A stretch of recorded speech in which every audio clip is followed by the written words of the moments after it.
একবার প্রোটেকশন ছাড়া মানেই কিন্তু নীরব সংক্রমণের দরজা খুলে দেওয়া। যে আপনি ঠিক শুনেছেন দর্শক, WHO এর তথ্য অনুযায়ী যারা সঠিক নিয়মে কন্ডোম ব্যবহার করবে তাদের মধ্যে HIV সংক্রমণের ঝুঁকি উল্লেখযোগ্যভাবে কমে যাবে।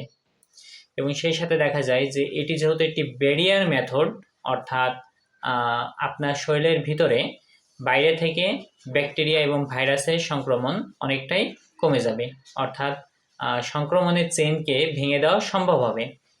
প্রিয় দর্শক, এছাড়াও দেখা যায় STI অর্থাৎ সেক্সুয়াল ট্রান্সমিটেড ইনফেকশন, এটি কিন্তু প্রাথমিক পর্যায়ে তেমন কোনো লক্ষণ প্রকাশ পায় না, অর্থাৎ নীরব সংক্রমণ।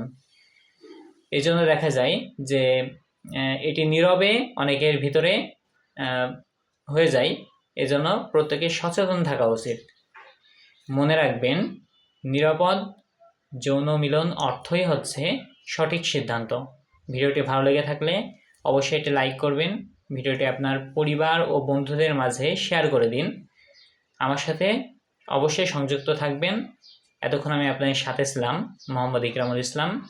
প্রিয় দর্শক, আপনি কি নিরাপদ যৌনতার গুরুত্ব আগে জানতেন? হ্যাঁ অথবা না অবশ্যই আমাকে কমেন্টে জানাবেন। আজকের মতো এই পর্যন্তই। আল্লাহ হাফেজ।